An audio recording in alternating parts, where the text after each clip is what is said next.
Target taking heat for cutting health insurance for part-time workers, saying, well, they can get it from Obamacare. It's just the latest company to do so. Now, worries the law is pitting employees against their employers. And John, you say that was the plan all along?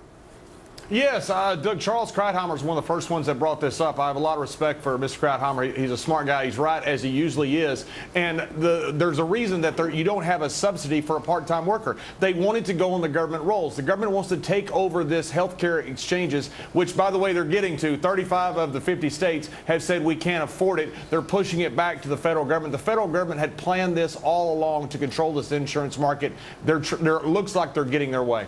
Well, Jonas, is there something wrong anyway with employers providing employees with health care? Yeah, and what is this bogus relationship between this contract between the employer and the employee? Why should Target have to provide health insurance to a part-time worker stocking shelves 20 hours a week? That is absurd anyway and puts them at a competitive disadvantage. I mean, look, basically people should have to get their own health care, and those that can't afford it, the government should kick in. I mean, if it goes in that direction because of Obamacare, that's a win. This whole situation where employers have this obligation to have an HR department go shopping around for health care, like that's what they have to provide employees. No major country does that. The other countries, you either buy it yourself or you're dumped on some national health care system. So I think there's a win for Target. It's good. And they shouldn't be punished or looked down upon for not wanting to get everybody an expensive insurance plan. Well, Tracy, what do you think? Is this pitting employees against employers, Obamacare? So I love John and highly respect Charles, but I think you're both giving the government way too much credit. I don't think they're smart enough to figure something like this out. That would be conniving and conspiratorial, and they're not that smart.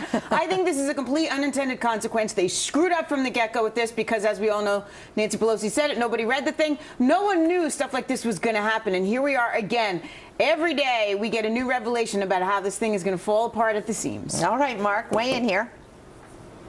How's it going to fall apart at the seams? You're adding new enrollees to Obamacare. Let's remember, too, that we're talking about Target having 10% of its part-time employees that have even signed up for their health care in the first place. Most of them, when you think about part-time employees at Target, are probably high school students, college students, are on their parents' health care. The vast majority are getting it from their spouse, for example, or maybe even have Medicare. So we're not talking about a huge number of people here. Part of the reason Target is canceling its health care is because, as it says, it has such low participation rate. And guess what?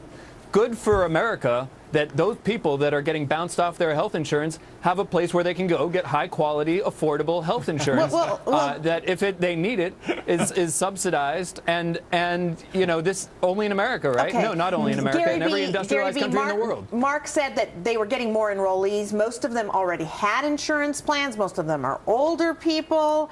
What about this whole well, not to mention, right? Not to mention all the people that got kicked off their, you know, their health insurance plans. But you know, normally, 99.9% of the time, I agree with Tracy. The government they would not be smart enough to be that nefarious to figure it out. But in this case, I think it was relatively easy. They sat there and they thought, how can we get people into our system? Well, we'll make it easy for the companies to kick them off. I think that's exactly what happened here with Target.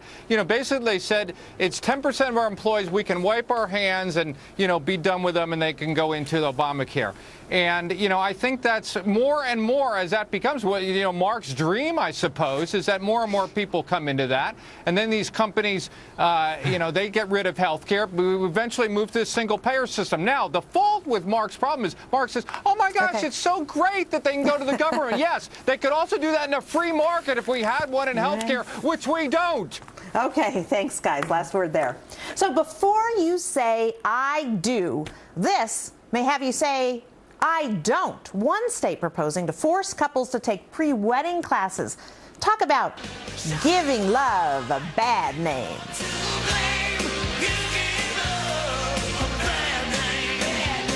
Economy, healthcare, education. What is